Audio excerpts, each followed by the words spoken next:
Tem uma questão de mercado que eu não vou falar no YouTube, mas eu vou conversar aqui com vocês porque eu não quero ser mal entendido lá na internet, no YouTube. Eu vou conversar isso aqui com vocês. Vocês sabem que a nossa metodologia aqui da escola é isso aqui, ó, buy and hold, correto? Então, o que a gente acredita? Comprar bons negócios por preços abaixo do nosso preço médio, pelo máximo de tempo possível, buscando acumular o maior percentual possível do negócio. Podemos resumir assim nossa estratégia? Seguindo uma tese contrária à do mercado geral. Né? Então, botei acento em tese. Então, a gente pode resumir assim? O que vocês acham? Um bom resumo do que a gente tenta fazer? Mesclando renda fixa e renda variável, no Brasil e no mundo. Esse é um bom resumo, né? Do que a gente faz aqui. A gente precisa estabelecer, assim, uns quesitos para entender. Eu sei que quem não fez o módulo 4 ainda pode achar difícil, né, e compreender o que a gente está falando aqui. Só que, nesse cenário, a gente segue à risca o diagrama do Cerrado, colocando em quarentena e todas aquelas coisas com as devidas exceções. Nesse momento atual, o BBAS está caindo. Eu não gosto de estatais, mas vários de vocês aqui têm, né? E ele tem representado determinados riscos aí. É um bom momento para investir, tá, em BBAS. Mas eu queria dizer para vocês que esse momento que é bom, ele pode ficar ainda melhor. E aí, eu vou fazer uma coisa que eu não costumo fazer aqui, e eu vou pedir para vocês terem cautela com esse tipo de análise. E eu só vou fazer a análise se vocês se comprometerem comigo a ter cautela com esse tipo de movimento. O ideal é sempre seguir o diagrama à risca, correto? É isso que a gente faz. Sempre seguir à risca.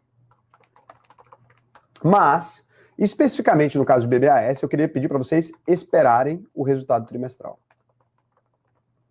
Primeira vez que eu digo isso aqui, tá?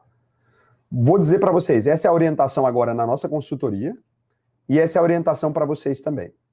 Vou dizer para vocês da onde que eu tirei essa ideia, simplesmente para vocês esperarem o resultado trimestral. Por que a gente deve ter cautela em alguns momentos? Porque a gente avalia, né, a questão especificamente dos fundamentos. E aqui a gente tem alguns riscos específicos para o Banco do Brasil.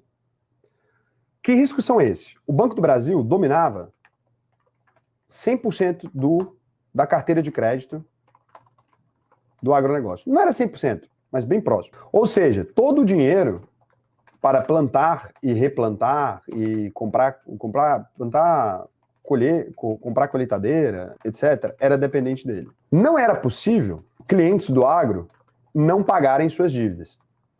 Por quê? Por que era impossível, galera? O cliente do agro, ele não conseguia deixar de pagar a dívida dele, porque ele teria que plantar de novo. Como ele teria que plantar de novo, correto ou não? Então as pessoas precisavam fazer isso, tomar esses devidos cuidados. E aí, o que aconteceu agora?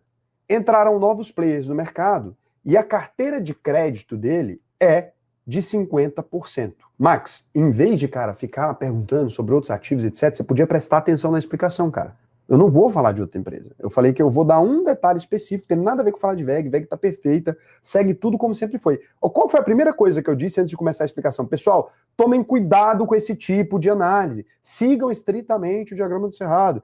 Essa exceção que eu tô falando, eu vou explicar o porquê que eu tô falando ela.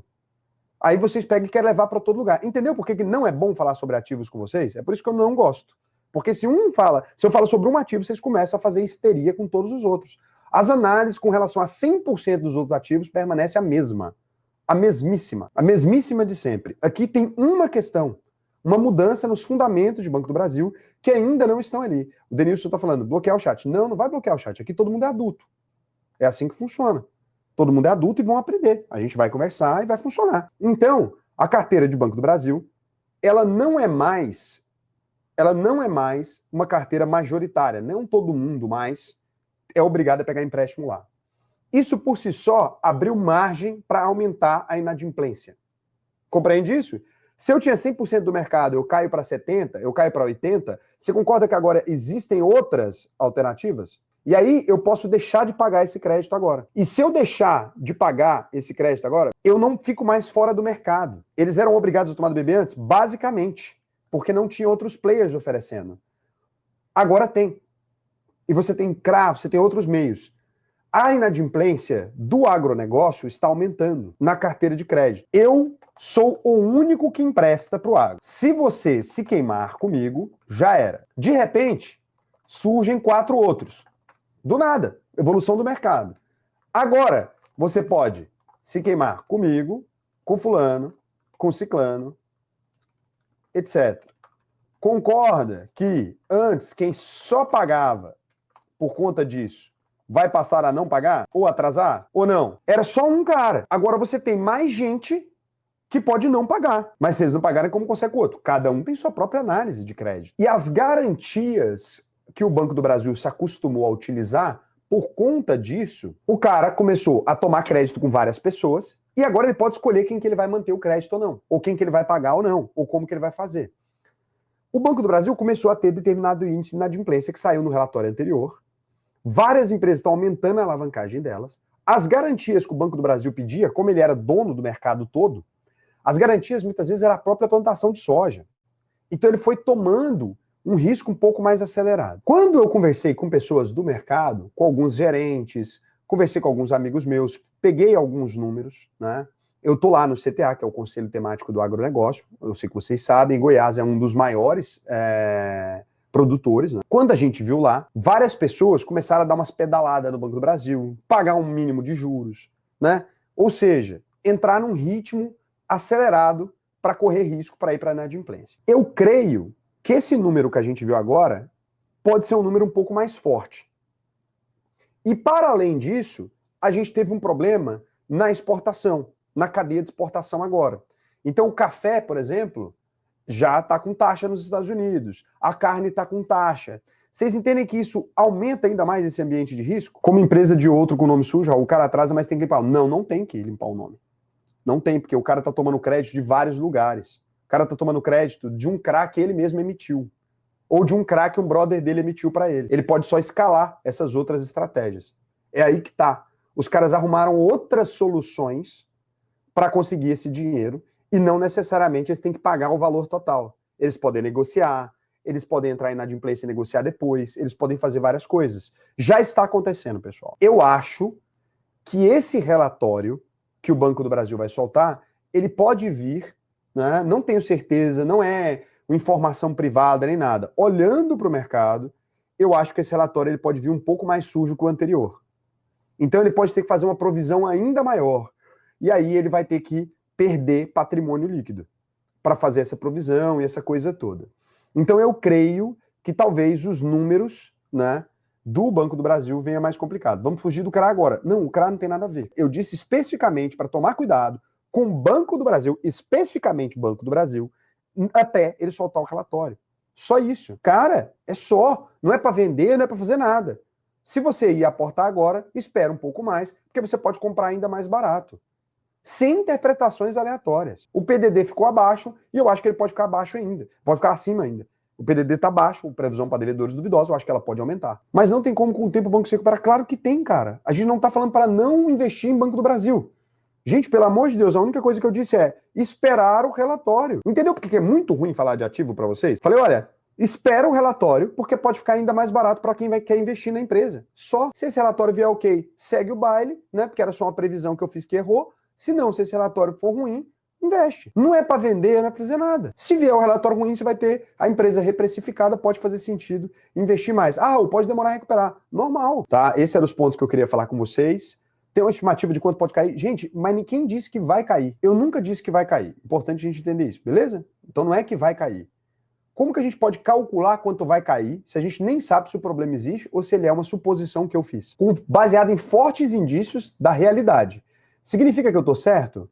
Não. Eu fiz uma suposição baseada em fortes indícios da realidade. Eu sendo, né, membro, conselheiro do CTA, que é o Conselho Temático de Agronegócio da FIEG, que é a Federação das Indústrias, eu ouvi e conversei com muita gente desse mercado e eu fiz essa suposição. O que eu disse? Vamos esperar o relatório só para não ter surpresa. O que vocês transformaram isso? Vai cair que tanto? Pode ser que o patrimônio do banco tenha um ajuste. Se o patrimônio do banco tiver um ajuste, abre margem para ele cair mais. Só isso. Porra, se você ia fazer o aporte agora em Banco do Brasil, dá uma segurada, né? Acredito que o relatório vai sair daqui 3 dias, se não me engano, né? Na quinta-feira agora, se não me engano é isso.